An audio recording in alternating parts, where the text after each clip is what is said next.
Om Ha Hum Ganzara Guru Pema Siddhi Hum. Om Ha Hum Ganzara Guru Pema Siddhi Hum. Om Ha Hum Ganzara Guru Pema Siddhi Hum. Om Ha Hum Ganzara Guru Pema Siddhi Hum. Guru Pema Siddhi Hum. Om Ha Hum Ganzara Guru Pema Siddhi Hum.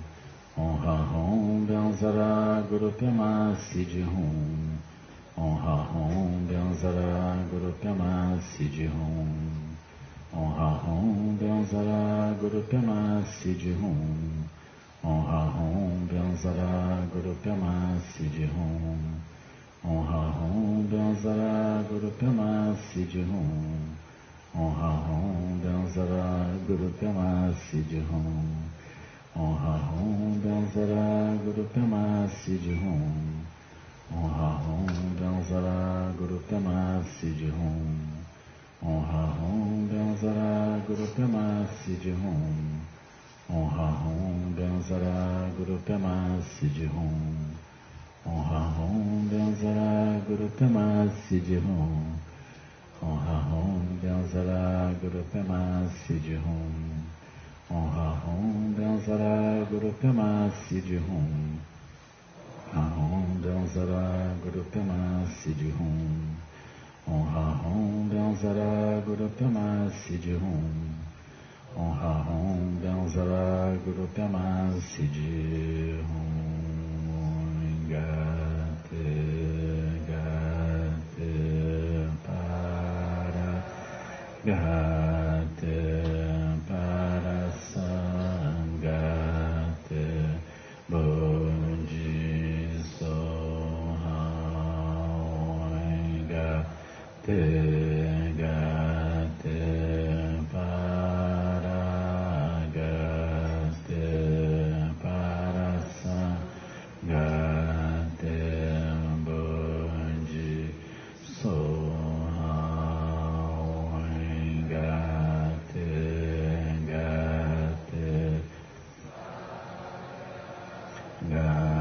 para Sangate Bodhi Soha Gate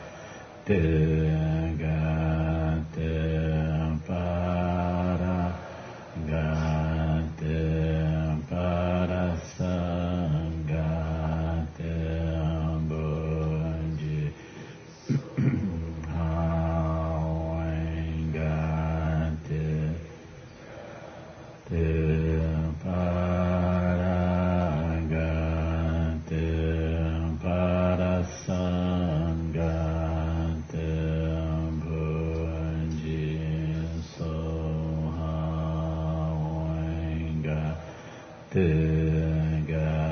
Gate para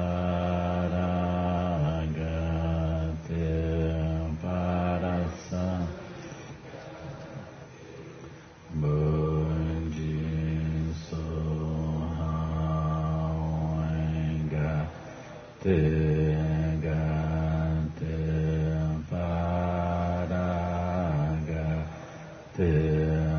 para Sangate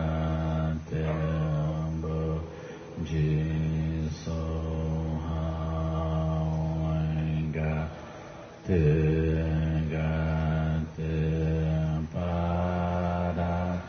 Gate para Sangate Bodhi Soha. Boa noite. Então, a gente vai seguir conversando de forma livre hoje à noite. Assim, perguntas e respostas.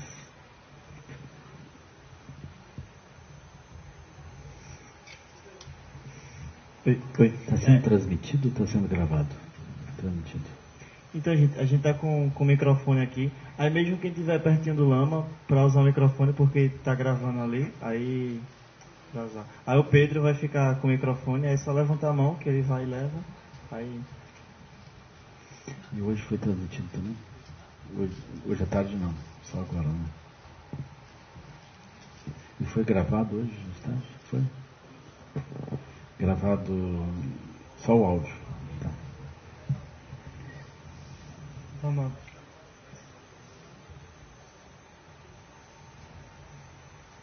Lama, boa noite. Aqui. O senhor falou que a prática da mandala, ela começa efetivamente a partir do repouso na presença. Mas aqui no SEB a gente fala muito de organização em mandala, mandala do alojamento, mandala do banheiro, tudo. Então, a pergunta é se é possível fazer essa prática da mandala sem a presença, ou se não, como é que funciona essa mandala dentro do SEB sem isso? Especialmente a mandala do banheiro, a pessoa tem que estar presente, né? Senão é uma coisa possível. Não sei se era esse o sentido da pergunta. Eu estou brincando aqui. O que acontece é assim. Naturalmente, esse seria o aspecto ideal, né, da prática da presença. Agora, a resposta é que a gente consegue operar, né, na prática da mandala, mesmo de modo imperfeito. A gente consegue, né? Então aquilo vai funcionando assim, né? Aí ela se torna prática. Porque esse aspecto que eu descrevi é como se fosse o aspecto de completitude, como aquilo fica perfeito, né? Mas a gente não tem isso. Então a gente tem defeitos de motivação, a gente tem autocentramento, tem inconstância, flutuação de energia, competição, a gente surge pelos vários reinos também, né? Mas a gente tem um pouco essa arquitetura e a gente vai entendendo aqui e ali algumas vantagens e alguns funcionamentos, né? E aí aquilo começa a funcionar. Ainda que não seja perfeito, tem um funcionamento possível. Às vezes a gente duvida e a mandala deixa de funcionar, mas tudo bem, depois a gente retoma e vai. Então a mandala se torna um caminho e não propriamente uma realização por enquanto, né? Ela se torna um caminho.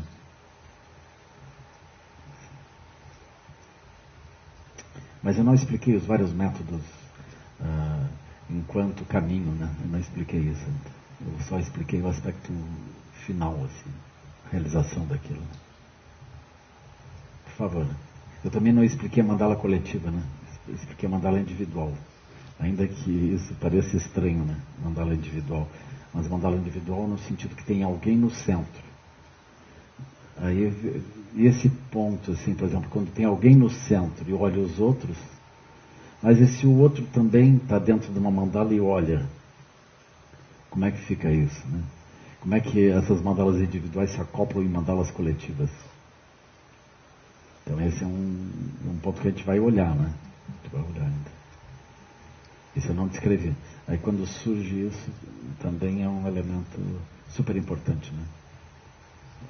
Eu estava fazendo uma retrospectiva de como que o conceito de mandala surge, como que ele opera, e eu mostrei como ele vai até o ponto da mandala individual. Mandala individual é alguma coisa que tem muitos seres e muitas pessoas, mas tem um foco, que é um ser no centro. E a partir daquilo a mandala se estabelece, né? Mas aqui a mandala coletiva é quando tem vários centros e eles convergem. Uma visão. Ou seja, se um mundo ele é a minha experiência e o outro tem a sua experiência de mundo, como que duas experiências de mundo que são livres se encontram? Como que a linguagem e esse encontro pode ocorrer? E como que esse encontro pode ocorrer de modo convergente?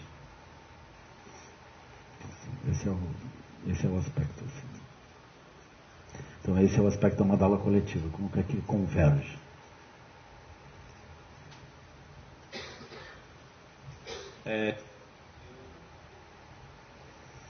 Eu trabalho numa escola extremamente carente, lá em João Pessoa, e eu gostaria de saber se há uma forma sutil, né, de introduzir os jovens ao Dharma, sem que isso parecesse uma espécie de evangelização ou budalização, ou se não há problema em haver isso, E segundo, como introduzir sutilmente na gerência, na administração da escola, esse modelo de mandalas, substituindo o modelo de pirâmides. Se amarrar o diretor numa sala, enfim, não sei. Essa pergunta eu acho que era melhor amanhã à noite. Aí vamos guardar essa pergunta aí, porque amanhã eu vou explicar várias coisas, aí vai ficar mais fácil a gente compreender isso. Assim. Mas é possível. O primeiro aspecto, por exemplo, o diretor ele não é um obstáculo para nós. Quando esse processo chega, ele ajuda todo mundo, também os diretores. Os diretores se sentem muito sós, é muito difícil, porque eles operam dentro de uma pirâmide, né? Eles têm que gerar tudo aquilo, as pessoas não querem obedecer, tem todos esses obstáculos assim, de motivação e tudo. E quando eles vão operar na forma de mandala, aí aquilo fica muito melhor para eles.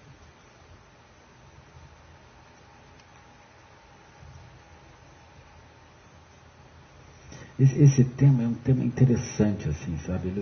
Ele entra de modo quase periférico na abordagem budista, porque, é assim, por exemplo, tem alguém que está no centro da mandala e olha o mundo.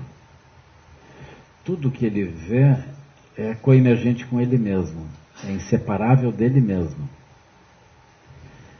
Brota de modo não dual com ele.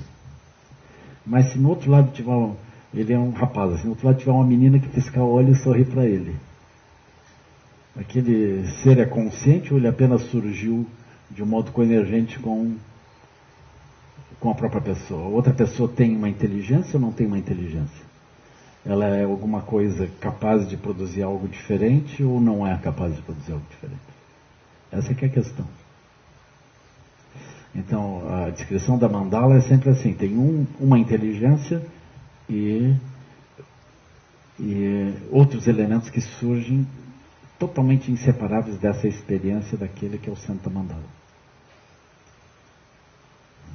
Mas aí, assim, uma visão não invalida a outra, porque, por exemplo, ainda que aquele ser pisque o olho e sorria, a visão do outro continua sendo a minha visão do outro. Mas há espaço na mandala para uma outra inteligência ou não?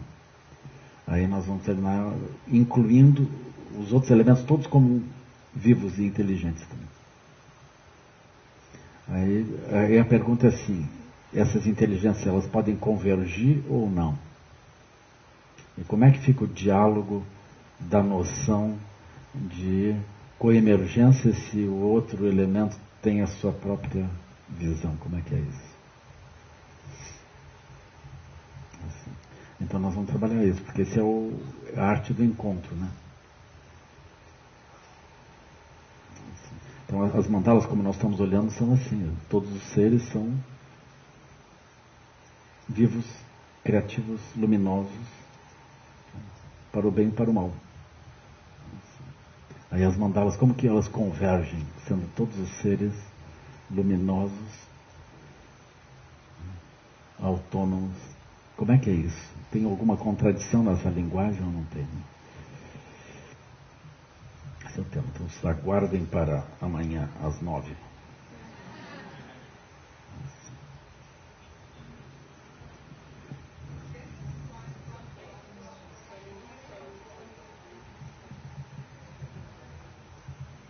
Se essa linguagem for a linguagem do amor e da compaixão, não é uma linguagem só?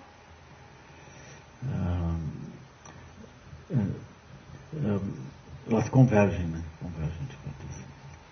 As qualidades incomensuráveis, perfeições, aí aquilo converge. Mas ainda assim é necessário que eles estejam no mesmo lugar, né? Para olhar, né? Eles estão em lugares diferentes, os meios hábeis também eles são vistos diferentemente, né?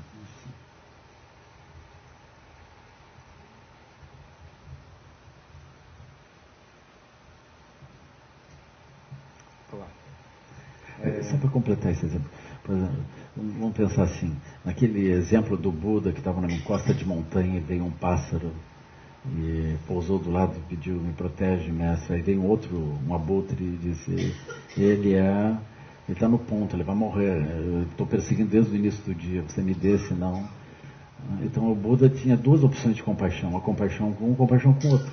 Mas eram compaixões que brotavam de pontos separados. Então o Buda se colocava num lugar, com compaixão ele viu uma coisa, ele botava em outro lugar, com compaixão ele viu outra coisa. Ele olhava sempre com compaixão, mas não basta a compaixão, ela tem que ser convergente.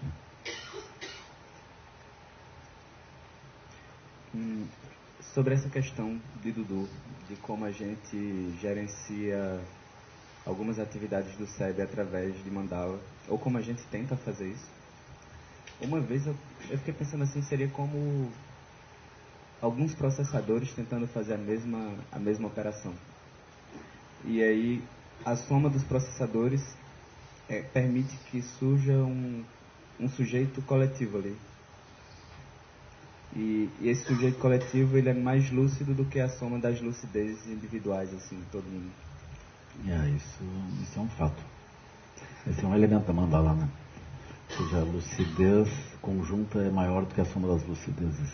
Aí cabe a grande dificuldade pra gente é abandonar a percepção de que a minha lucidez é mais certa do que a lucidez do outro, assim. Essa é a bronca da coisa. É uma fixação na própria visão. Mas o que acontece no ambiente das mandalas é que quando a nossa mente começa a se ajustar, assim, ela começa a operar mais em mandala, a gente considera que o ponto de vista diferente ele enriquece. E quando nós estamos na posição autocentrada, o ponto de vista diferente ele me enfraquece. Esse é um divisor, assim, é um referencial super importante. Quando nós estamos dentro da visão de mandala, o que os outros opinarem para nós é riqueza. Quando nós não estamos dentro da visão de mandala, o que os outros opinam compete com a minha posição. Então, na verdade, nós não temos posição. Vocês podem, por exemplo, chegar numa reunião e não ter posição. É melhor, vocês escutam. De modo geral, mesmo que vocês tenham posição, vocês vão descobrir. Vocês estão numa reunião de mandala, se vocês não falarem aquilo que era a opinião de vocês, algum outro fala. Porque tem uma sabedoria, aquela sabedoria, ela fala, um fala, outro fala, todos começam a compor aquilo, eles vão descrevendo alguma coisa. Se tu não descrever a tua visão, outro termina descrevendo. Aquilo é bonito de ver. Aí a pessoa, por exemplo, o mais hábil nem é opinar, o mais hábil é ajudar os outros a opinarem. Porque se todos opinarem de forma livre e leve, a sabedoria toda aparece tudo, né?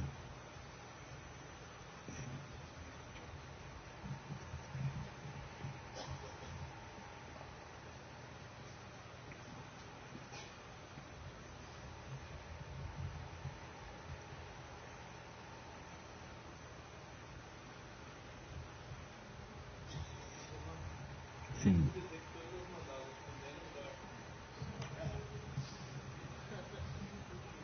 Elas estão dentro da compaixão? Sendo mandalas, elas estão, assim, elas têm por base, assim, o princípio de ação é compaixão, né?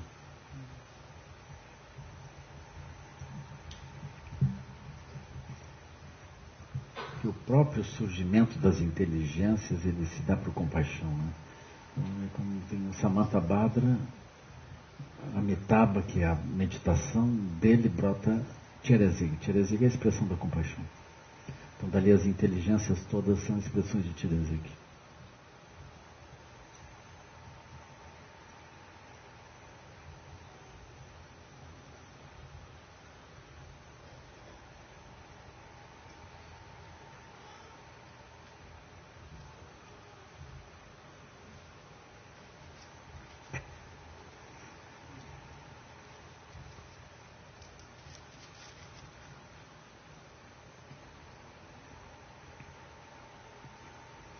Me perguntou como é que está o Grêmio lá no Sul. Não perguntei. E o Náutico, como é que anda aí? O meu time. O bairro dos aflitos.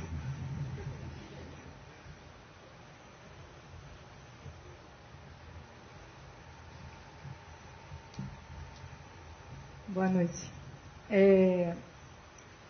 talvez essa pergunta seja muito longa para responder, não sei, mas enfim, minha pergunta é se para você agir em mandala, para você caminhar em mandala com pessoas que não necessariamente estão conectadas com essa maneira de falar das coisas e de fazer as coisas, ou esse caminho, por exemplo. As pessoas que não sabem o que é mandala, que conselho o senhor dá?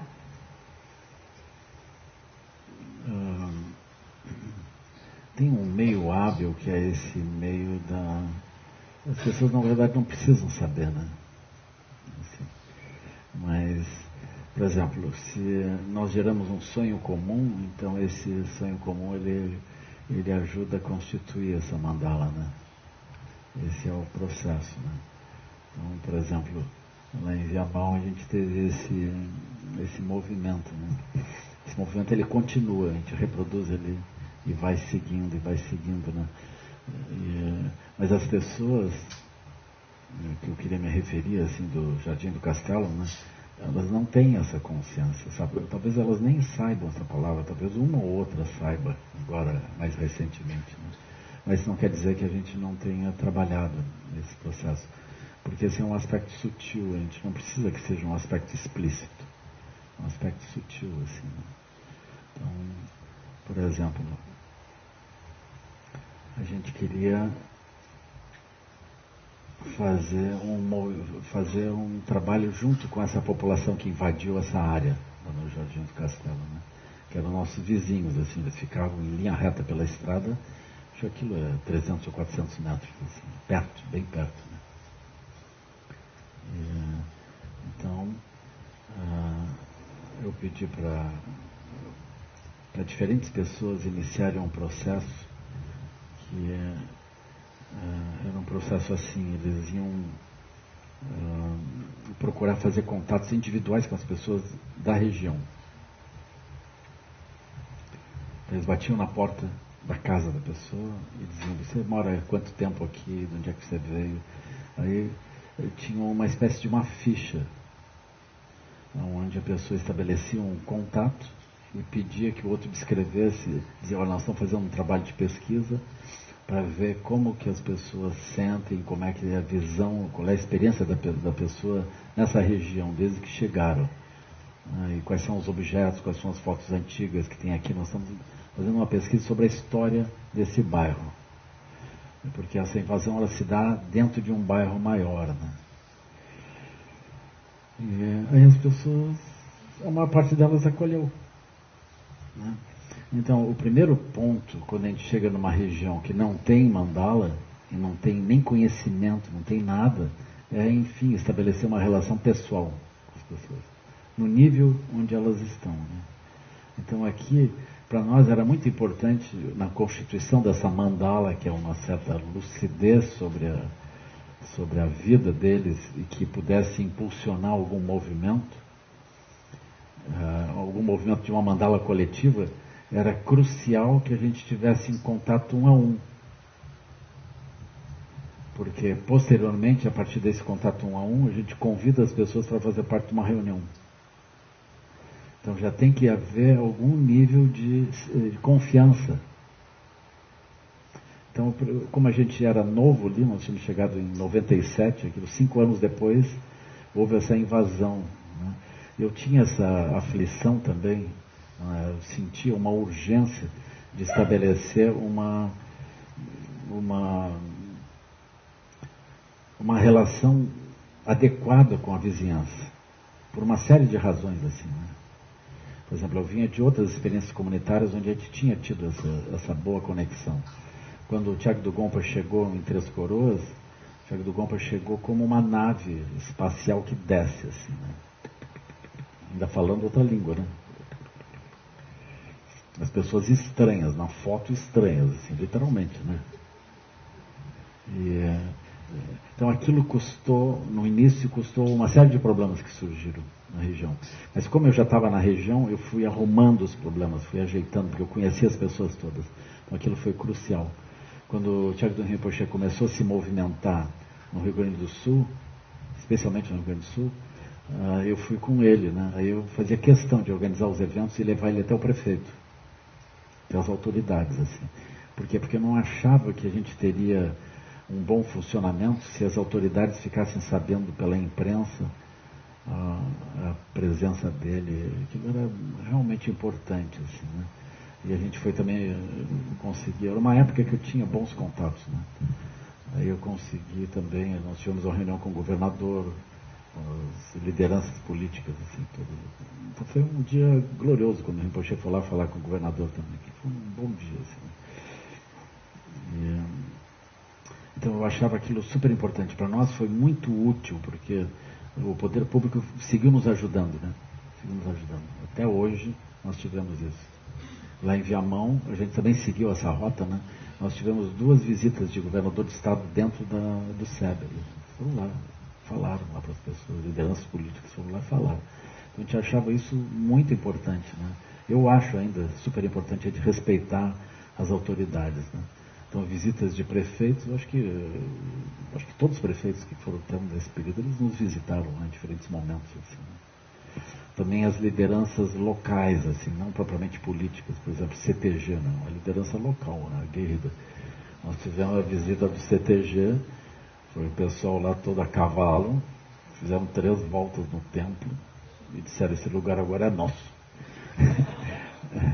Eles foram lá com o fogo farroupilha, que não apagou desde a Revolução Farroupilha, do inesquecível 1835.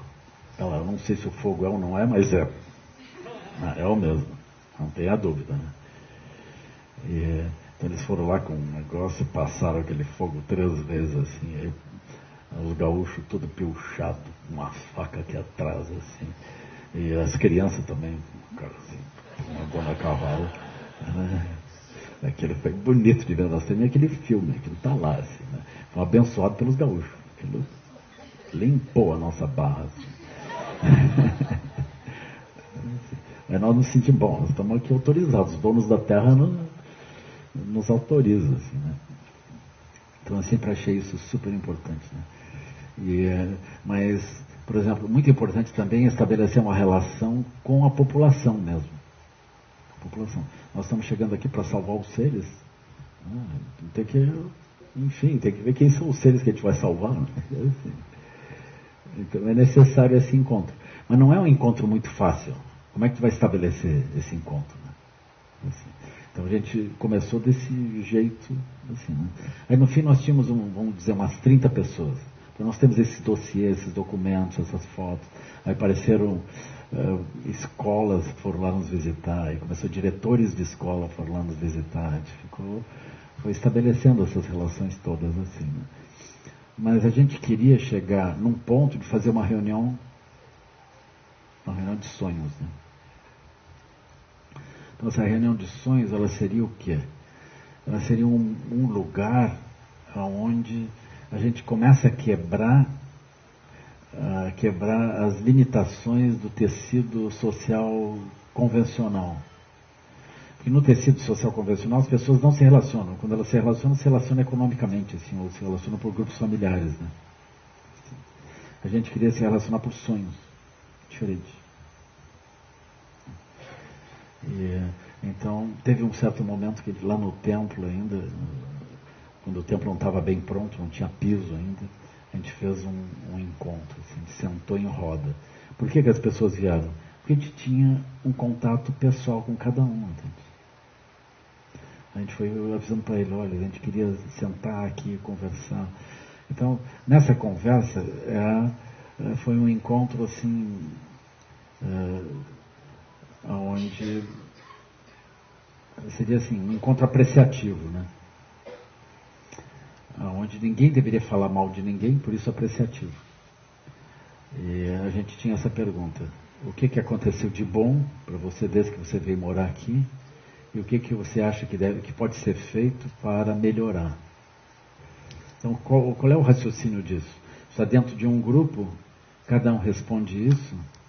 Quando a pessoa começa a dizer, bom, para mim aconteceram tais coisas boas, os outros começam a pensar, para mim aconteceu isso, Aí surge uma visão positiva sobre muitas coisas que aconteceram.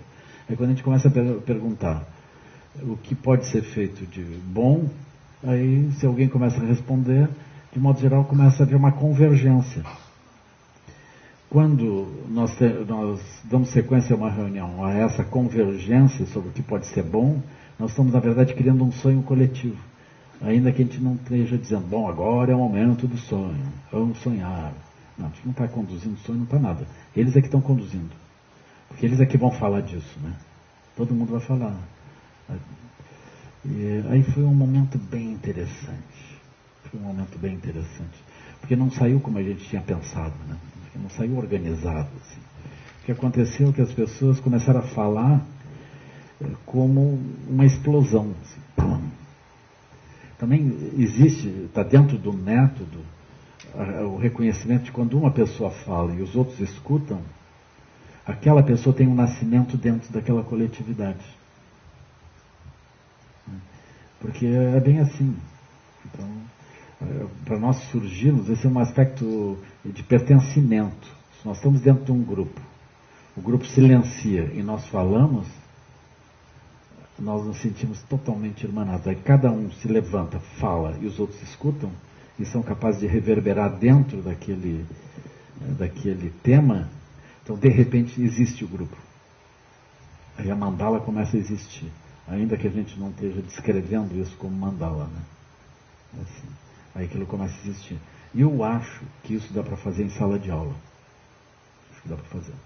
Juntar os jovens, perguntar o que tem acontecido de bom. Eles, não sei se tem acontecido alguma coisa de bom. Assim, o que pode ser feito melhor? Não ter aula. Uma coisa radical, assim, né? Direto, né? Queimar a escola. Pode ser.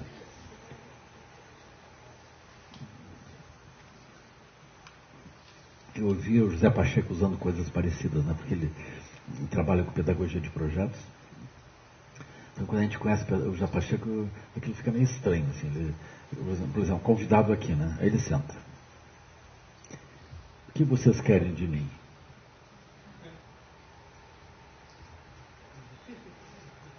Todo mundo. Eu vim aqui para ouvir, não ir para falar. Se eu não ia dar uma palestra, não. O que vocês querem? Então, é pedagogia de projetos. Né? Vou montar um projeto. Eu queria um elefante aqui no SEB. Muito bem, perfeito. Um elefante. Aí começou a se movimentar, né? Porque assim, e quanto pesa o elefante? Pesa um bocado. Mas como é que nós vamos trazer ele para cá? Aí ele começa a perguntar. E tem elefantes no Brasil?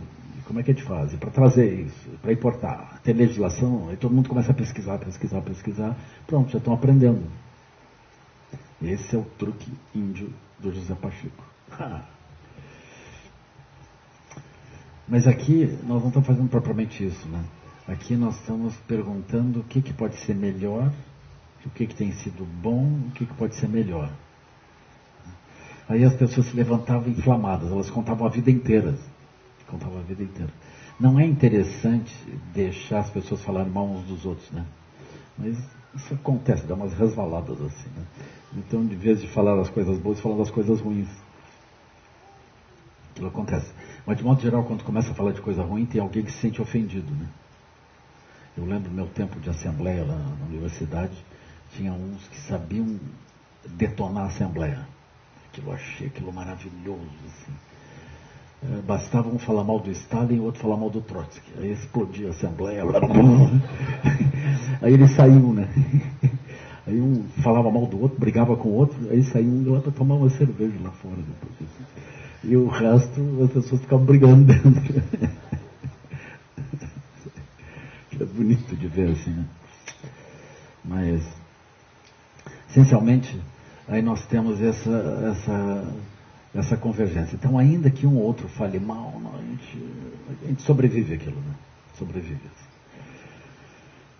Então, houve um grande momento das pessoas se olharem umas às outras e se reconhecerem como pessoas dentro da mesma comunidade. Elas estavam na mesma região, mas não se encontravam, nunca tinham conversado, não se conheciam. Assim. Aí começa a surgir uma mandala, entende?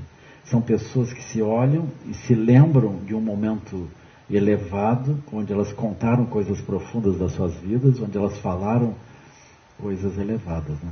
Dali surgiu, por exemplo, linha de ônibus que eles queriam ali, surgiu escola que eles queriam ali, surgiu posto de saúde, posto médico, foi surgindo essas várias coisas.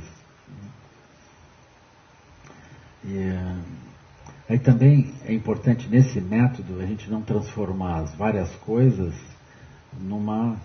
nem em pauta de reivindicação e nem em planejamento. Ou seja, a gente deixa aquilo assim, dá um vácuo. Aí no dia seguinte, termina a reunião, a gente se despede, papai, deu um vácuo assim. Aí as pessoas ficam órfãos da reunião. Aí, foi legal aquilo, mas aí morreu tudo. E agora? Morreu. E a gente deixa. Né? Aí o que aconteceu conosco? Na semana seguinte, eles pediram uma reunião. Algumas pessoas pediram uma reunião. Aí eles disseram, aí eles tinham uma pergunta básica para nós, assim, né? Eu achei comovente a pergunta. Eles perguntaram, como é que a gente faz para as coisas darem certo? Ou seja, eles acreditavam que a gente sabia fazer as coisas darem certo, né? E eles achavam que eles não tinham habilidade de fazer as coisas darem certo. Né? Aí eles nos propuseram, porque eles dominavam a área de terra, né? Eles propuseram para nós a cedência de uma área para nós lá dentro do Jardim do Castelo, né? Eles queriam que a gente instalasse uma unidade do SEB dentro do Jardim do Castelo. Isso também não seria o caso. Porque, por exemplo, a gente não deveria surgir como invasor nem substituir eles nos processos deles. A gente tinha que colocar eles como gestores do processo deles. Mas ali a gente fundou o NASCEM, que é um núcleo de apoio para essas iniciativas, assim, a gente fundou isso. Né? Então esse NASCEM foi ajudando o estabelecimento dos funcionamentos. Um pouco adiante, eles tiveram, houve uma coisa assim realmente importante, que foi a decisão judicial de tirá-los da área. Então, eles estavam sempre com advogados, defendendo eles e ganhando tempo, que ele foi indo, e não tinha mais o que fazer. Aí os juízes já tinham julgado aquilo, todos os recursos já tinham sido encaminhados, não tinha mais nada a fazer. Eles iam, era perto do Natal, e o juiz, era uma juíza, ela pediu para que eles fossem retirados dali, convocou a força pública para retirar eles antes do Natal. Para retirar eles dali, né? Aí foi assim, o que fazer, né? O que fazer? Aí de novo a gente usou o método da mandala, né? Ou seja, a gente achou que o processo tinha que... Nós precisávamos de muitos aliados, então a gente ampliou, assim. Começou a explicar para todo mundo o que acontecia, baseado numa tese. A tese era simples, né? Eles estão aqui trabalhando, já estão com as suas casas construídas, as crianças estão indo para a escola, tem luz elétrica ligada. Se vocês tirarem eles daqui, vocês vão ter que construir uma outra vila num outro lugar para botar eles. Então é mais barato para a prefeitura deixar eles aqui, dar um apoiozinho, do que retirá-los. A gente começou a explicar para todo mundo, Então tinha uma empresa atrás daquilo, que era uma empresa que ou tinha comprado ou ia comprar aquela área. Aquela área estava negociada. Aí não deu certo. Então, aí o juiz já estava tudo julgado, não tinha o que fazer, não cabia mais recurso de espécie alguma. Não tinha como voltar atrás das decisões judiciais, porque estava finalizado. Mas era possível fazer uma postergação, né? Dar um prazo a mais para a retirada. Então eles deram um prazo para tentar um acordo. Então eles suspenderam a execução para tentar um acordo. Então nesse ínterim, como a gente tinha falado com muitas pessoas, surgiu alguém dentro do governo federal que tinha contatos e permitiu que então abriu uma janela dentro de não sei bem o que lá, político e econômico, e dos projetos de governo, e foi possível transferir uma verba do governo federal para o município adquirir a área para eles. Então foi feito isso, assim, né? O Ministério das Cidades. Então aquilo... Aí depois veio Caixa Econômica Federal, aí veio todas as redes oficiais, começaram a elaborar, e examinar e listar as pessoas e fazer levantamentos. Nós tínhamos um prazo super curto para encaminhar, assim, né? E a prefeitura, era no período de, acho que carnaval, tinha que fazer um levantamento da população toda, e as idades, nomes das pessoas. E o poder público, a prefeitura super lenta, né? Qualquer coisa, isso era uma demanda super difícil para eles fazerem, porque eles já estão assoberbados de coisa, agora vão fazer isso. Eles não iam fazer, nós íamos perder os prazos todos, não íamos conseguir. Então o SEB se organizou, foi lá para dentro. Você estava lá? Não estava, foi antes, né? Antes. E aí a gente trabalhou os finais de semana, trabalhou os dias todos, as pessoas com computadores e tudo. Tinha uma lista completa dos nomes e tudo. A gente, no primeiro dia útil, a gente estava entregando isso na prefeitura. Assim. Então, mandala, né? Aquilo é um sonho, nós operando e ajudando aquilo a funcionar. Assim. Então, eles são gratos para nós até hoje. Assim, né? Nós estamos muito próximos. Daqueles vários pedidos que eles fizeram, aqueles vários sonhos, por exemplo, o que dependeu de nós, tipo escola, a gente montou lá. Né? Montou o CEDIM. Né? O CEDIM a gente construiu, literalmente, com o telhado verde, blocos de tijolos, assim, né? E é super bonito que ficou o prédio, né? O tratamento de esgoto, tudo direitinho, assim. Agora nós estamos ampliando, a gente conseguiu doações, estamos ampliando mais outras salas, surgiram demandas, as demandas vão aumentando, assim, né? E talvez a gente esteja se aproximando de montar uma escola mesmo lá, escola municipal. Então nós tivemos nesse final de ano, a gente fez outra rodada de sonhos, auto-organização, né? Auto-organização do SEB, das ações do SEB, Terra Pura. E eu pedi que o foco fosse novamente o Castelinho, que a gente tomasse aquilo como um projeto piloto para a gente ganhar habilidade, beneficiá-los e ganhar habilidade nisso. Né? A gente convidou as lideranças do Castelinho, convidou a prefeitura veio. Veio o prefeito. Aí o prefeito ouviu as nossas coisas todas e pediu que a gente não se afastasse dele, que a gente ajudasse a gestão dele e que ele ia ajudar também o Castelinho. Então nesse momento ele já sinalizou com a construção da escola lá e pediu a nossa ajuda para a gente fazer isso. Né? Então esse é um processo de ir sonhando, assim, né?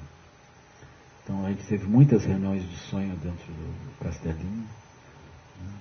E a gente aspirou que a própria comunidade gerisse a escola e não nós, né? Então a gente foi nós apoiando economicamente, ajudando eles a ver como captar recursos, como aprender a fazer essas coisas funcionarem, né? Então hoje o CEDIM está funcionando por dentro do Instituto Caminho do Meio. A gente faz captação de recursos, ajuda esse funcionamento com verbas dedução de imposto de renda, né? A gente, todo final do ano a gente faz essa captação. Assim. Aquilo é crucial. Então a gente se reúne e funciona assim, né? A gente vai indo.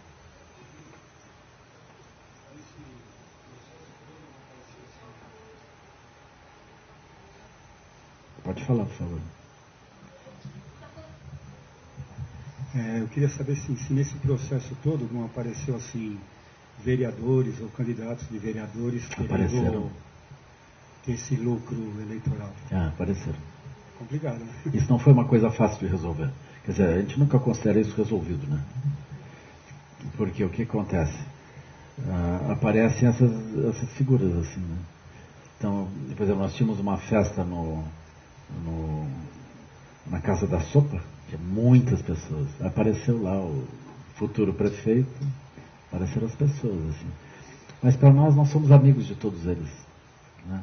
Então a forma pela qual a gente lida com isso não é restringindo a presença deles, mas não diferenciando, né? Então, nesse sentido, eles não vão encontrar em nós aliados políticos, no sentido partidário, assim, das eleições deles, né? Mas nós dialogamos com todas as autoridades, isso aí não é problema. Também surgem tensões dentro do bairro na hora de eleger as lideranças da Associação de Moradores, né? Surge isso, assim. Então, a Associação de Moradores já virou, a oposição assumiu, voltou a situação, outros grupos foram surgindo, né? E nós somos amigos de todos eles. A gente vai acompanhando eles, assim, né? A gente não tem nenhum obstáculo, também não filtra. Aquilo muda, nós continuamos apoiando quem estiver ali, né? Se eles não quiserem estar junto conosco, nós também não temos uma posição que a gente exija que eles se alinhem a alguma coisa. A gente não exige nada, nós estamos ali para ajudar. Se não quiser ajuda, está bem também. A gente não tem uma posição que a gente queira orientar eles e arrastar eles para algum lugar. Então a gente, de modo geral, é bem-vindo sempre, assim, não importa qual discurso político. Ele teve o PT por 2 gestões, agora está o PSDB, que não tem problema nenhum. Ninguém acha que nós somos de lado nenhum também. A gente se sente à vontade ali. Mas não é muito fácil, porque, por exemplo, aí começam a surgir lideranças da própria comunidade, começam a ser cooptados pelos políticos. Aí eles são cooptados. Mas são nossos amigos? São nossos amigos. Assim. A gente só evita que aquilo passe de um ponto, né? Que, por exemplo, eles nos convidem e nos arrastem para alguma coisa que possa parecer um envolvimento político nosso, né? Que a gente não tem envolvimento político.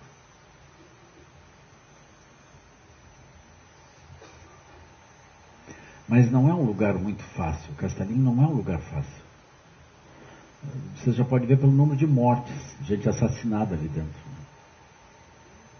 Então já correram coisas muito tristes ali dentro. Assim. Por exemplo, gente assassinada dentro de casa, entrar um bando de gente e matar todo mundo e ir embora. Assim. Vários casos desses. Mesmo os líderes comunitários são pessoas íntegras, totalmente ilibadas, assim, sem problema nenhum. Gente atacada, né? Atacada porque está dificultando o tráfego, ou está sabendo demais alguma coisa. Aí tem esses problemas, né? O Castelinho, como qualquer outra região de periferia, volta e meia é atacado por algum bando que chega e toma conta do bairro. Ameaça todo mundo e assim. Processo, né? É muito comum as pessoas se levantarem de lá e irem embora para não morrer. Então não é uma coisa tranquila, assim, né? Mas nós nos relacionamos super bem. Eu vou lá, eu ando de bicicleta lá por dentro, vou de carro. Conheço todo mundo lá.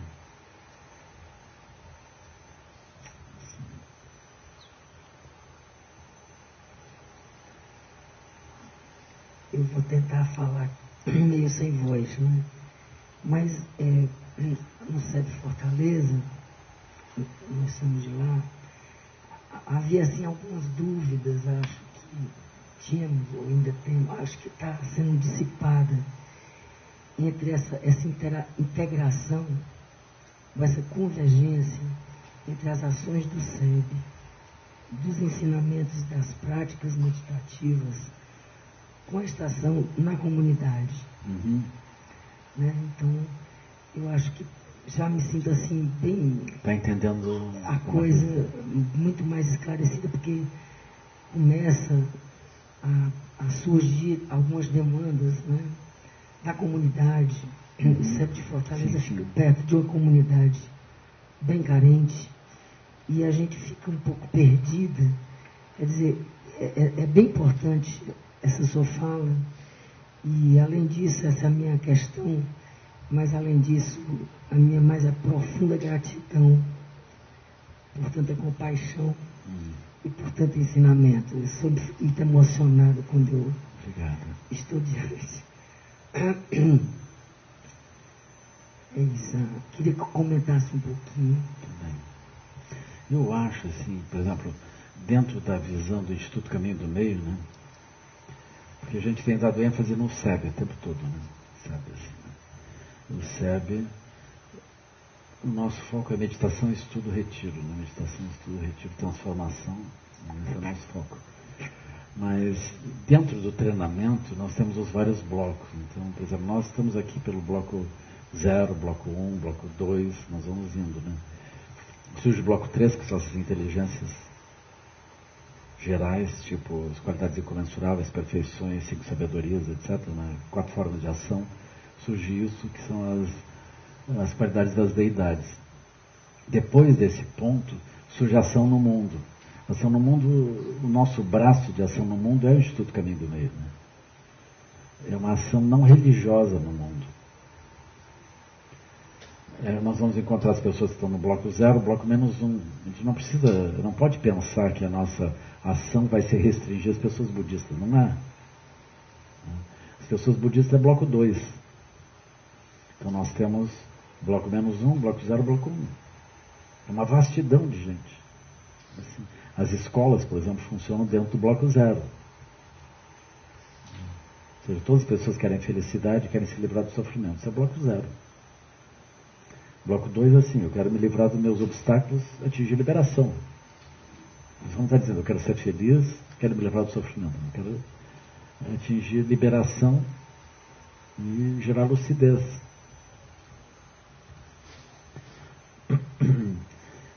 Então, inevitavelmente, faz parte do nosso treinamento a fruição, bloco 4, ação no mundo.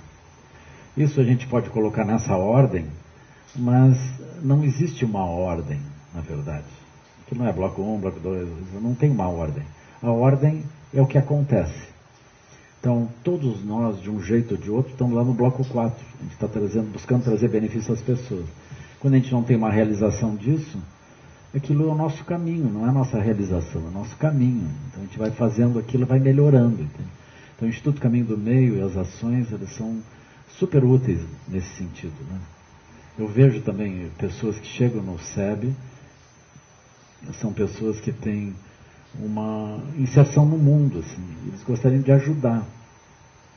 Se tu convidar eles para fazer retiro, meditação, estudo, mas se tu convida eles a ajudar as crianças, os jovens, e fazer isso e aquilo, eles se conectam. É bom quando essas mandalas incluem pessoas que conhecem as coisas e tem como criar um planejamento que tem uma lucidez, que tem um eixo por baixo. Assim, né? Então isso é a melhor forma. Né? Então assim é que funciona. Né? Então nós somos demandados. O Instituto Caminho do Meio tem essa missão, né? De poder atuar dentro do mundo de uma forma não religiosa, propriamente. E essa é uma missão ampla. Né? Mas ainda que não seja religioso, é religioso. Está inserido dentro dessa visão, é a ação religiosa no mundo. Assim. É a ação religiosa num formato não religioso. Né? Vai ajudar as pessoas onde elas estejam. Então ajuda elas a criar méritos, criar condições de tecido social, onde elas possam viver melhor. Isso vem dentro da compreensão de que ninguém vive sozinho. Todos nós vivemos dentro de um tecido social. Nem é assim, nós vivemos na relação com outros. Isso também. Mas a relação com outros não é uma relação com outros, é um tecido que a gente criou. Então é importante que esse tecido seja um tecido elevado. A gente vai chamar isso das terras puras, né? É onde nós usamos olhares favoráveis para estabelecer as relações e nós nos movemos por dentro das possibilidades dessas relações que a gente vai estabelecendo. Enquanto que o Samsara estabelece através dos 12 elos de originação dependente, a gente procura estabelecer através desse tecido elevado que são as terras puras, né? Esse é o mecanismo. E dentro disso, para fazer convergente, usa os sonhos coletivos. Né? Esse é o processo que a gente usa. Assim. Tudo isso é prática. Tudo isso é prática. Quando encontra um menino que está fazendo tudo errado, olha para ele com olho de vacuidade. Ou seja, ele não é aquilo. Ele não é aquilo. Não prende ele a alguma coisa que foi construída, talvez nem por ele. É um exercício direto de vacuidade, poder olhar com um olhar livre. Quando os professores estão olhando, os educadores estão olhando as crianças, os jovens, os estudantes, né, eles precisam dar nascimento, criar eles dentro de uma teia dourada, elevada, que eles possam se movimentar. A gente não cria isso como se fosse alguma coisa artificial, a gente cria através das relações. Cria as relações positivas, estabelece, repete aquilo, as relações começam a operar. Aí surge o tecido de terra pura. Isso funciona. Isso é fato, isso ocorre. A gente já tem estatística para falar disso. Assim, né? Isso cura doença mental também. Pode demorar um pouquinho, mas cura. Os obstáculos das pessoas que estão com adoecimento psi, né, o tema que estão falando, é que eles estão muito autocentrados, então eles têm dificuldade da relação. Né? Eles estão muito responsivos, aflitos, então eles suprimem a relação. E como eles estão com muita aflição, o foco deles é estreito, geograficamente e temporalmente. É como se eles estivessem tratando de coisas muito intensas, que eles só conseguem então tratar naquele tempo curto. E assim eles não têm uma amplidão de olhar para poder quebrar a visão que tá trazendo problemas para eles. Então vocês podem olhar, qualquer pessoa em aflição psi tem esses obstáculos. Mas as pessoas que estão no mundo, em diferentes lugares, elas não estão com essa aflição a esse nível, elas conseguem olhar de forma mais ampla e aprender e se movimentar. Assim.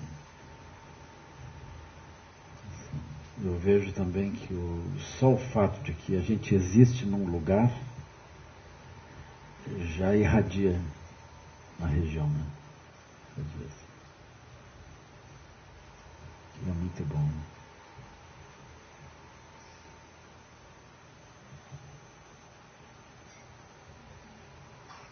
Posso falar? São duas coisas que eu ainda queria dizer nesse ínterim. Eu acho que quem atuar dentro do Instituto Caminho do Meio deveria... Nós estamos fazendo uma formação agora, né? Formação do Instituto Caminho do Meio. Nós estamos bem nesse ponto. Né?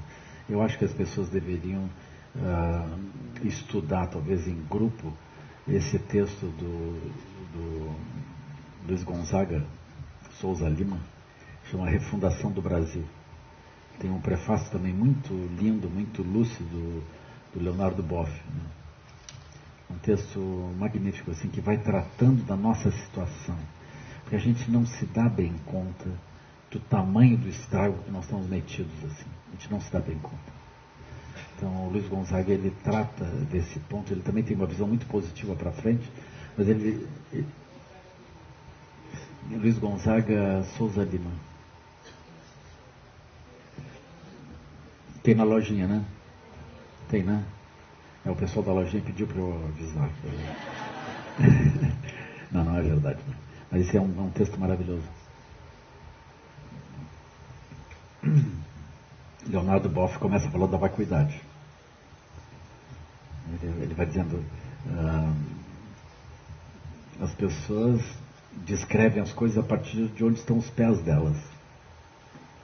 Onde estão os pés delas, ou seja, o lugar onde elas estão, elas olham e veem tal coisa. Ele faz uma retrospectiva das várias pessoas que refletiram sobre o Brasil, até o ponto do Luiz Gonzaga. Então ele diz que o Luiz Gonzaga é o primeiro que está refletindo sobre esse ponto biocentrado, centrado nas pessoas, na vida.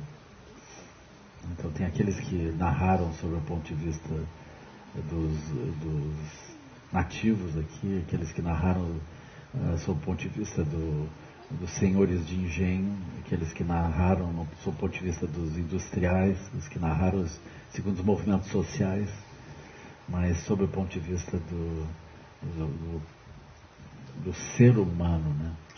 Então ele começa a examinar assim como o ser humano brasileiro ele surge a partir de uma empresa internacional que veio e trouxe a cana-de-açúcar, o café, mas não era para os brasileiros, ela trouxe para plantar aqui, através de mão de obra escrava, para exportar.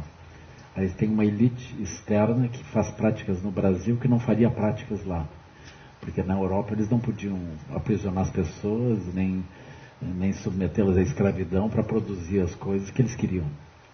Mas eles fizeram isso no Brasil, pegaram outros povos, trouxeram para cá, submeteram à escravidão. Uma economia totalmente internacionalizada, não tinha interesse nenhum local. Depois, simplesmente, o que há, assim, as elites internacionais que estão na Europa Elas são contestadas pelas elites que começam a surgir aqui. Mas são as mesmas elites girando aquela população que nunca se sentiu brasileira.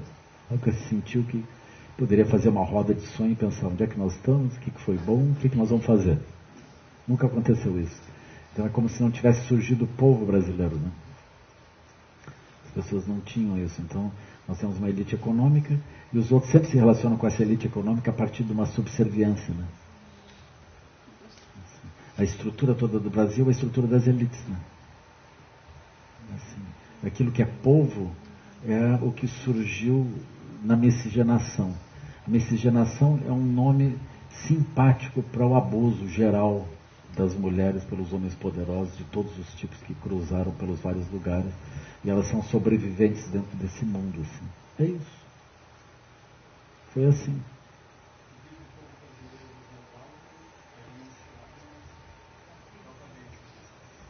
É isso, pessoal. É uma coisa escandalosa. Naturalmente, nós nascemos algumas dezenas de anos atrás, a gente não se lembra disso. Então, para nós é assim. Mas não é, pessoal. Não é. Está faltando nós fazer umas rodas de sonho aqui e ali e pensar o que nós queremos. Agora, essa visão econômica internacional centrada, distanciada, ela nunca vai perguntar para o povo o que o povo quer. Não vai perguntar para a natureza, não vai perguntar para os nativos daqui, não perguntou em 1500, nem em 1600, 1700, 1800, 1900, 2000, não pergunta. E ele vai explorar até o fim o que tem aqui, baseado em produzir algum tipo de benefício. Nós nos tornamos exportadores de coisas, exportadores de água, porque todo agronegócio é exportação de água, exportação de solo fértil, é isso que nós estamos exportando. Então, aí nós vamos indo assim, nós nunca vamos nos perguntar. E esse processo internacional, ele vai operando desse modo. Então, falta nós sentarmos em roda e pensarmos o que a gente quer. É assim. Então nós estamos nesse ponto, porque esse processo econômico, ele predou não só o Brasil, como foi predando tudo, e está destruindo o planeta. A gente precisa ter a clareza de que a população não é o processo econômico. A gente precisa ter clareza que os meios de comunicação, eles noticiam o processo econômico, eles não noticiam a população. A população não existe. Nós não temos uma agenda baseada no mundo social humano, nem ambiental, não existe uma agenda. A gestão política é a gestão econômica. É a gestão do processo econômico que a cada dezena de anos, e nunca falhou desde 1500, ela vai gerindo e literalmente explorando, né? Causando sem limites, né? Sem limites. Vocês olhem o discurso do poder econômico, eles vão dizer, os índios são atraso, nós estamos pagando as contas, nós estamos trazendo divisas, e eles querem limitar o nosso plantio, nós temos que avançar. Esse é o processo, né? Mas esse é o discurso do processo econômico. Agora, eu considero que a posição budista não é uma posição de gerar inimigos. É uma posição de entender que as pessoas que estão gerindo esse processo, elas também estão mal. Aquelas pessoas que trabalham também para o processo econômico, elas também estão mal no centro das cidades. Estão mal, está todo mundo mal.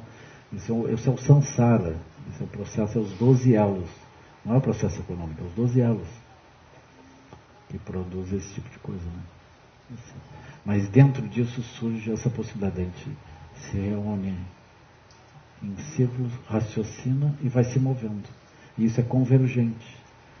Gera uma autonomia econômica também. A gente vai gerando um processo de funcionamento que vai ultrapassando as limitações. Assim. E vai, no mínimo, é divertido. Vai ser o bloco 4. Bloco 4. Ação no mundo, né? A gente entra pela meditação, motivação, shamatha. Assim, a gente vai indo, né? Essa visão mahayana, trazer benefício aos seres. Essa é a visão do Gandhi. Ação no mundo. Ahimsa, ou seja, interesse pelas coisas, né? é uma ação pacificadora, uma ação pacificadora que não tem inimigos.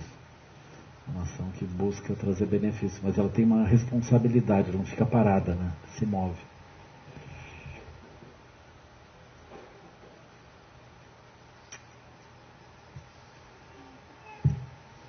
Mais alguma pergunta? Tem, só mais uma. Eu queria saber quais são, se vocês têm roda de sonhos para a comunidade de Timbaúba. A gente fez um trabalho, eu acho que o João pode lembrar, assim, né? Está fazendo agora?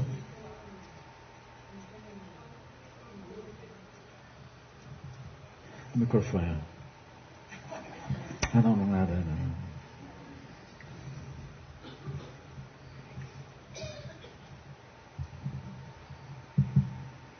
Acho que o João pode falar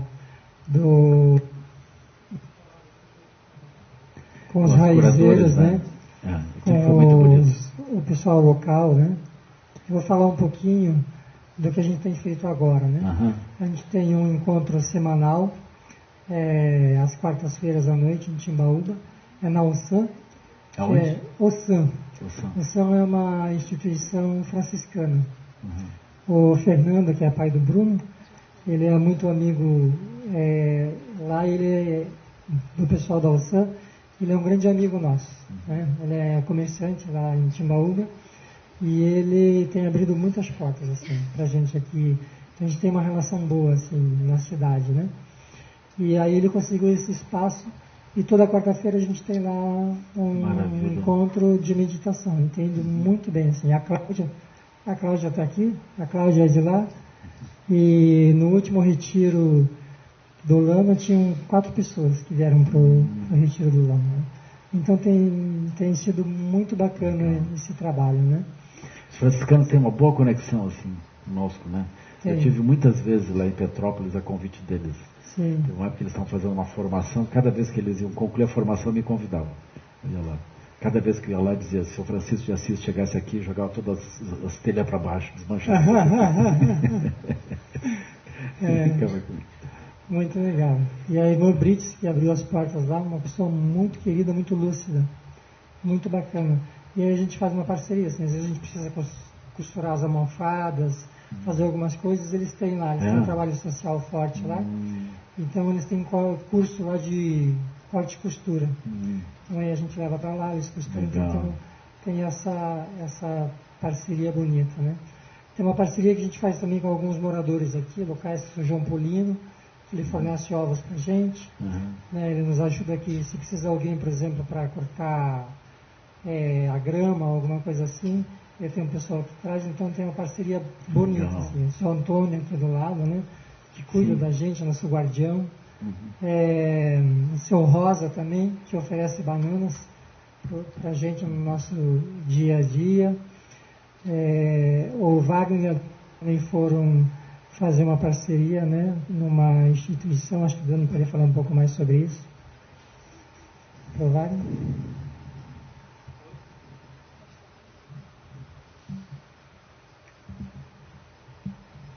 Não, mas estava começando assim, né? Foi a DAT, que é uma casa que acolhe crianças com necessidades especiais.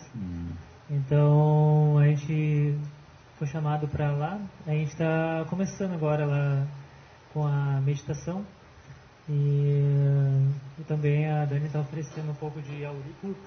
Então a gente está começando com esse cuidado assim lá. Trabalhando com eles assim. Legal.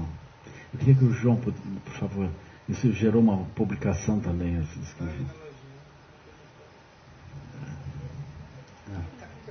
foi um trabalho super bonito. Tá contigo? Tem aqui? Paguei só pra salvar. Por favor.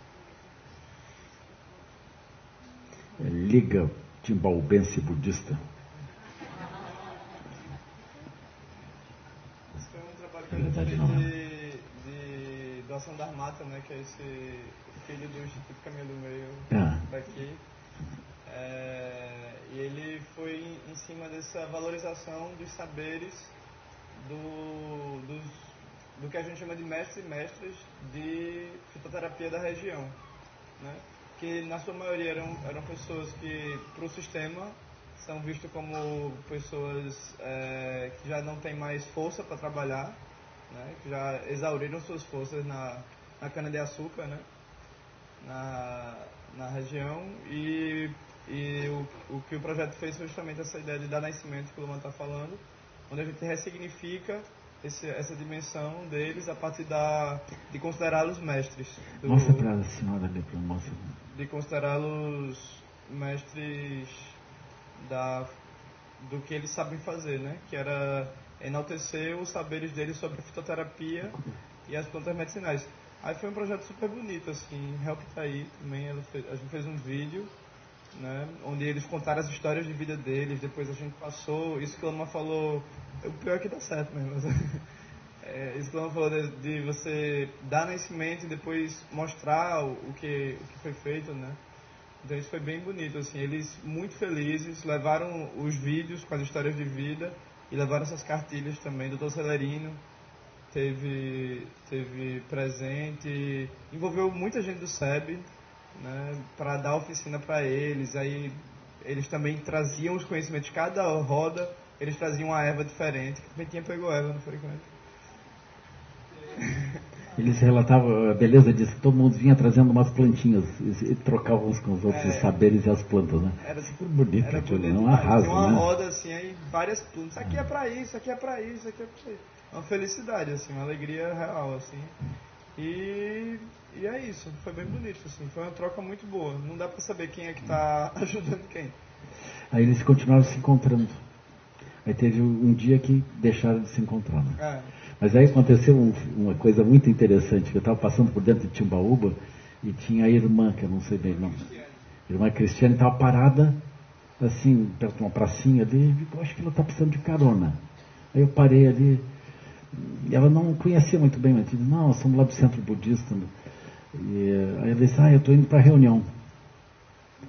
Aí, não, a senhora entra aqui, a gente deixa a senhora lá. Assim. Aí nós fomos até o local da reunião. Só que não tinha mais a reunião. Aquilo foi um dó, assim. Aí nós chegamos lá, aí disseram, olha, não tem mais a reunião. Eu estava toda pronta para a reunião. Né? Tinha essa expectativa.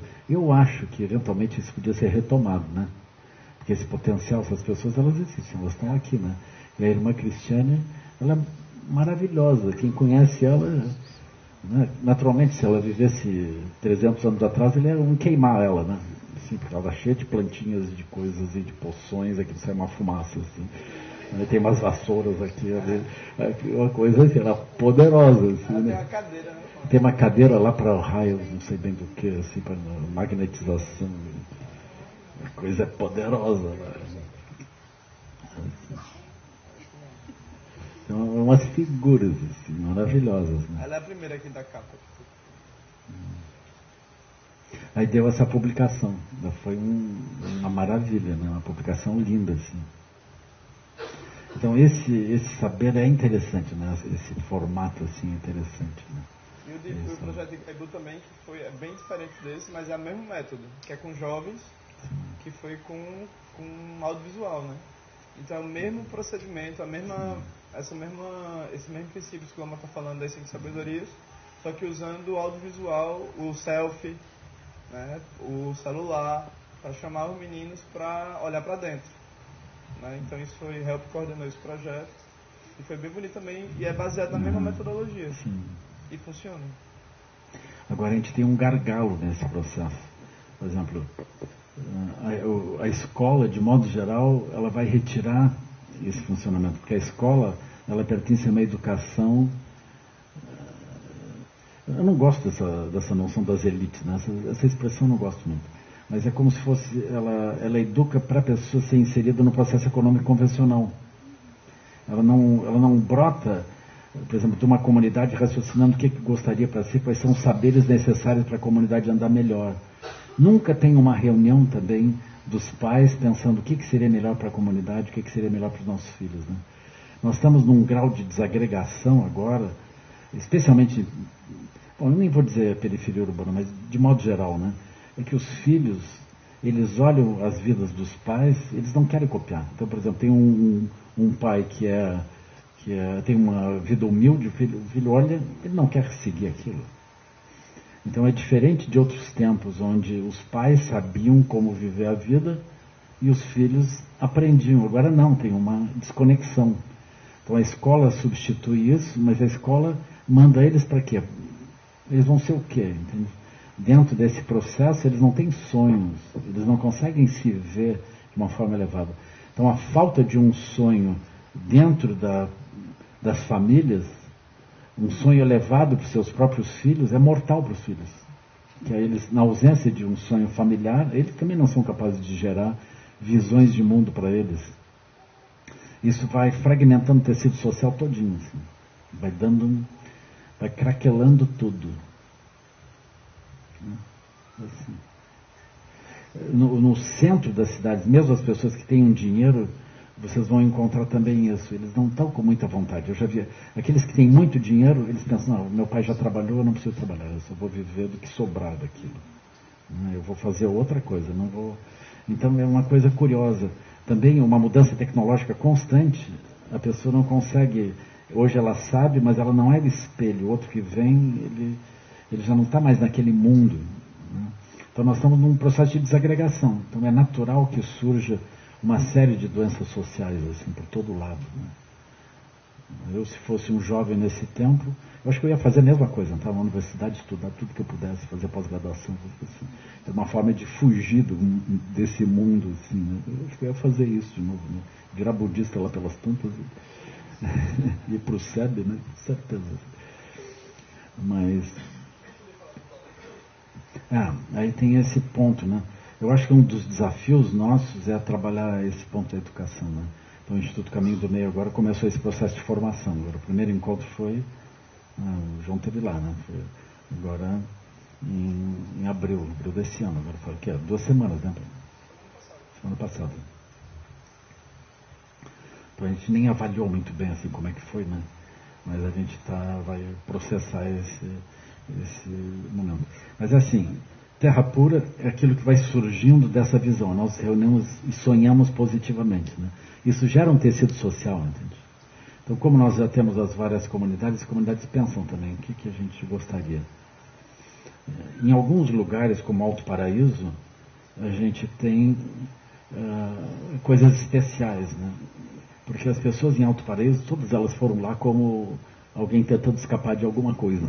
Então, todo mundo foi para lá. De modo geral, tem um nível de frustração, né? Porque as pessoas vão, mas elas não conseguem construir uma nova sociedade de fato, né? E depois os filhos vão crescendo, e aí eles também veem os filhos sem possibilidades ali. E os filhos também começam a querer migrar, ir para outros lugares. Então não mantém uma cultura local. Isso é uma dificuldade. Mas como essas pessoas todas entendem isso, é mais fácil a gente sentar em um grupo e raciocinar. Então eu acho que lá é um laboratório maravilhoso dessas ideias, assim, né? E o Instituto Caminho do Meio está avançando rápido lá, a escola está avançando, né? Em 2018 a gente vai começar o ciclo médio lá, né? Assim. E a gente raciocina também que, por exemplo, ano após ano a gente precisa sentar com a comunidade e ver o que seria adequado oferecer para as crianças. Constantemente essa pergunta, assim, né? E lá, especialmente em Alto Paraíso, a gente tem a possibilidade daquilo que a gente chamaria de vida alternativa, né? Quase no âmbito todo da região. Porque o processo econômico convencional, ele é fraco lá. E as pessoas chegaram, elas sabem fazer várias coisas e solucionar localmente várias coisas, né? Então isso é interessante. Então dali surge mais facilmente essa visão da gente pensar o que a gente quer dos nossos jovens. Então nós tivemos uma reunião lá sobre educação e a pergunta era essa, né? Que visão de futuro nós temos para os nossos jovens? O que a gente gostaria que eles fizessem? Isso é um desafio, né? É um desafio. Qual é a sociedade que a gente imagina que vai surgir, o que a gente quer que surja, e o que a gente imagina que os jovens deveriam saber para andar bem dentro dessa sociedade.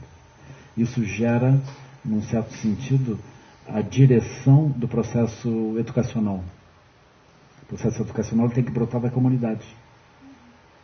Caso contrário, ele vai brotar do Banco do Brasil, Caixa Econômica Federal, Petrobras, grandes empresas, formando gente para trabalhar. Esse é o processo econômico convencional. Mas a comunidade, ela precisa opinar. Não basta a gente sentir que nós estamos alienados, que o Brasil não foi construído, que tem uma elite que decide tudo, que o povo é totalmente desconectado. Não é isso. É necessário articular.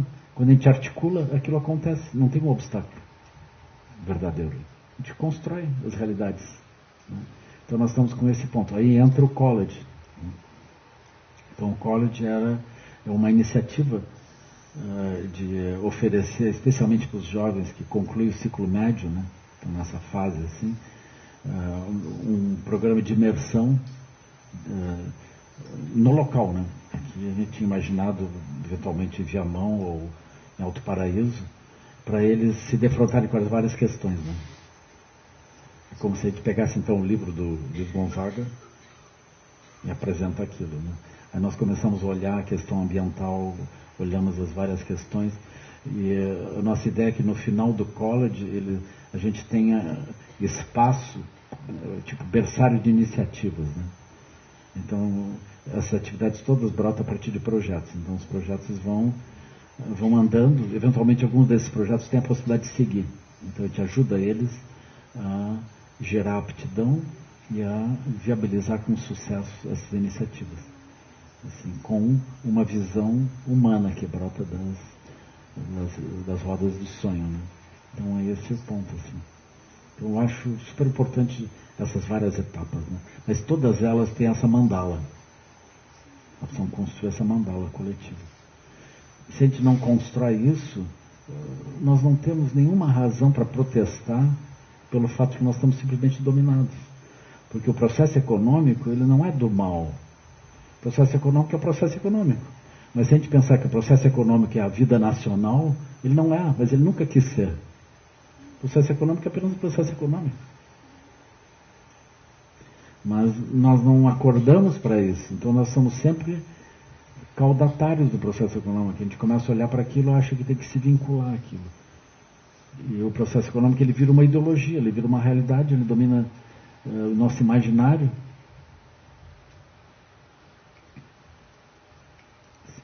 A gente só fala dele. Por exemplo, nós estamos agora com uma super crise política aqui. Crise política. Uma crise econômica também. Nós estamos em recessão há um bom tempo. Mas isso é muito maior sob o ponto de vista dessa organização do que da realidade mesmo. Mas só se fala nisso. Mas e o resto? Como é que nós estamos nos mantendo, apesar de toda essa crise, apesar de tudo isso? Nós temos um coração pulsando que a gente nem sabe de onde. Se a gente vai ver o tamanho da crise, a quantidade de políticos envolvidos, os valores assim trilionários envolvidos, devia ter tudo afundado. O Brasil devia ter partido ao meio e está queimando. Mas não. Mas, do ponto de vista de mídia, a gente só ouve isso, né? Significa que a mídia não está noticiando alguma coisa que está acontecendo. Tem coisas importantes acontecendo. Então é importante a gente entender, a gente não ficar limitado a esse processo, né?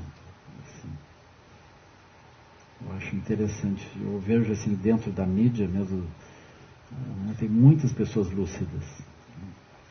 A gente está no meio de um processo que a gente não sabe onde é que vai terminar. Eu acredito que como as coisas andam rápido e não avisam, pode ser que a gente tenha boas coisas acontecendo adiante, assim, sabe? A gente possa acordar para um processo mais lúcido, assim, né? Nesse momento eu não consigo ver um acordar que não seja reunir em volta e assim localmente a gente começar a assumir a visão do que precisa ser feito e esse processo é convergente, a gente se entende uns aos outros, assim, se entende? Eu acho maravilhoso isso. Por exemplo, a sanga daqui chega no sul, é acolhida, né? quando a gente começa a andar assim, nós temos casa em todos os lugares. Assim, tem uma riqueza que se abre. Assim.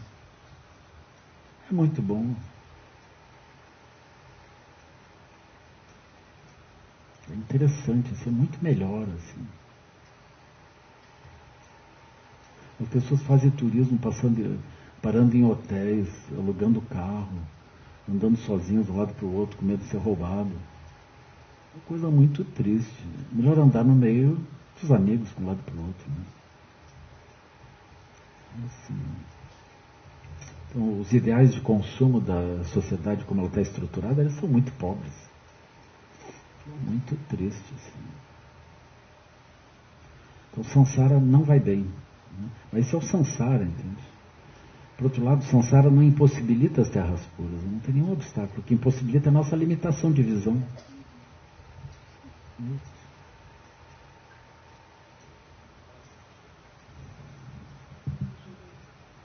Você falou de parar e se reunir e ver formas de ação. E agora falou da crise e tal. Queria que você falasse um pouco sobre essa forma de ação no caso de uma ação violenta, tipo pessoas que lutam contra guerrilhas na África, até mesmo na crise do Brasil, pessoas que agem nos protestos de forma violenta, que fica forma pacífica, forma violenta e tal. E hoje eu li um texto, mas era em inglês, eu não entendi muito bem, que o Dalai Lama estava falando sobre essa forma de ação violenta, só que com um olhar compassivo e tal, que se você tem uma forma de olhar correta, uma motivação correta, no caso não seria uma forma errada. Eu queria que você falasse um pouco dessa forma violenta de agir e tal. No budismo existem as 4 formas de ação, que é a ação de poder, o primeiro ponto, que é não se perturbar. Não se perturbar significa ter lucidez, né? Segundo ponto, ação pacificadora. Terceiro ponto, ação incrementadora, promover aquilo que é positivo. Quarto ponto, ação irada, que é não permitir a vitória das coisas negativas e agressivas. Assim. Seria essencialmente a ahimsa, na visão do Gandhi, assim, né? Envolvimento, assim, não permitir aquilo. Pode ser derrotado, mas não se omite. Né? Então o Gandhi ele deu muitos exemplos disso, né? De ser derrotado, mas não se omitir. Por exemplo, teve uma época que os ingleses proibiram os indianos de prospectar sal. Né? Mas a população indiana era super pobre, eles estavam acostumados a fazer aquilo, né? Mas porque dentro do sal eles cobravam impostos altos, era uma forma de cobrar impostos da população inteira, né? Tipo o imposto do cheque, assim, o imposto do sal. O sal, aí todo mundo consome sal, então inevitavelmente vai pagar imposto. Aí contribuía para a coroa britânica. Aí o Gandhi se levantou lá da cidade onde ele estava e foi caminhando em direção ao mar para fazer prospecção, para coletar sal. Isso seria... Ele não podia fazer, né? Aquilo era uma super subversão. Aí ele se levantou, a pé, né? Devagarzinho, assim. Sem agredir ninguém, sem conclamar ninguém pelos os meios de comunicação, que na época eram limitados. Né? Aí ele foi indo. Mas as pessoas souberam disso, ele já era uma figura. Assim, né? Aí prenderam ele antes de chegar. Né? Assim. Aí foi preso. Aí um obstáculo para os ingleses. Eu vou fazer o que com ele preso? Né? Condenado a quê? O que ele fez? Ele estava caminhando em direção ao mar. Aquilo ficava super ruim. Assim, ele só dizia, não briguem, não batam, não quebrem, não nada. Assim mesmo nós vamos vencer. Então ele foi indo assim. Sempre aquilo que a gente chamaria de desobediência civil, né? Se movimentando, mas não demonizando o outro, né? Ele foi lutando sempre desse modo. Porque ele tinha essa postura, ele não era budista, era hinduísta, né? Mas ele olhava o outro como alguém a ser salvo, não alguém a ser destruído. Né? Aí veio o desafio da guerra. Então ele tem os ingleses como os dominadores. Aí ele dizia, os ingleses e indianos não têm problema entre si. O problema é o fuzil que é colocado como um processo de relação entre eles. Se tirar o fuzil da relação entre eles, não tem problema nenhum. É assim. Aí quando os ingleses entraram na guerra, o Gandhi sugeriu que os indianos apoiassem os ingleses na guerra. Apoiaram. Eles eram adversários, mas se apoiaram. Aquilo foi super importante para os ingleses também. Assim, podia dizer, bom, agora já que está assim, vamos botar fogo aqui. Mas não, eles não fizeram isso. Né? Então ele tinha uma dignidade no processo. Né? Foram até o fim.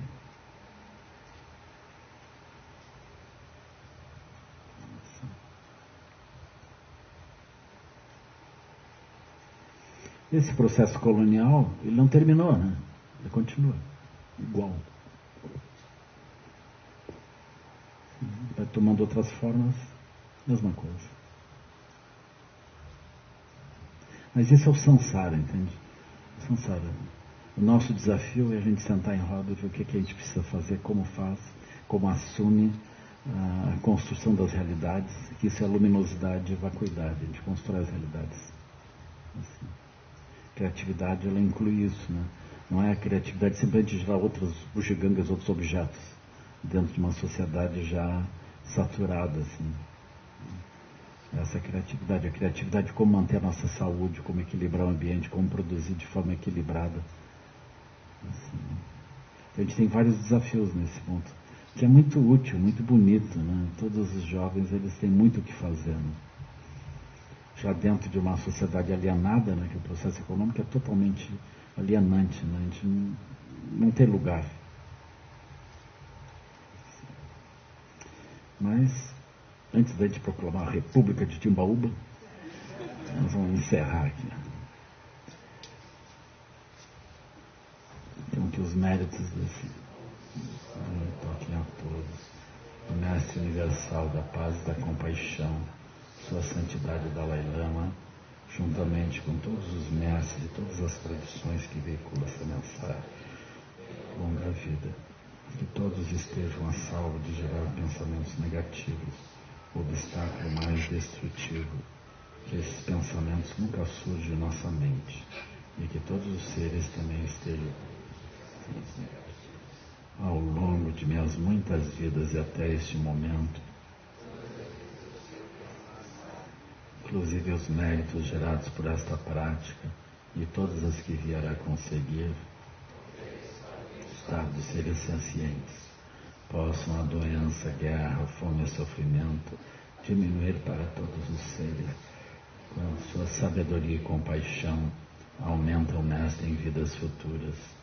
Possa eu claramente perceber todas as experiências como sendo tão insubstanciais quanto o tecido do sonho durante a noite, e imediatamente despertar para perceber a manifestação de sabedoria pura de cada fenômeno. Possa eu rapidamente alcançar a iluminação para trabalhar sem cessar pela liberação de todos os seres, Budas e Bodhisattvas em conjunto, seja qual for a sua motivação, seja qual for a sua onisciência, realizações e poderes benévolos, e seja qual for a sua imensa sabedoria, eu que igualmente venho para beneficiar os seres, rogo para que possa alcançar as mesmas qualidades. Neste exato momento, possam nem mesmo os nomes doença, fome, guerra e sofrimento ser ouvidos pelas pessoas e nações da terra, mas possam sim sua conduta moral, mérito e riqueza e prosperidade crescer, e possam suprema bem-aventurança e bem-estar sempre surgir para ela. Quem lome chosun, rin lonche, zalin, sassun, chapal, pel, Aldo Sanguelencho. Boa noite. Então amanhã é o último dia completo do retiro, né? É tudo rápido, né?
Peraí, tem que falar com o menino aí.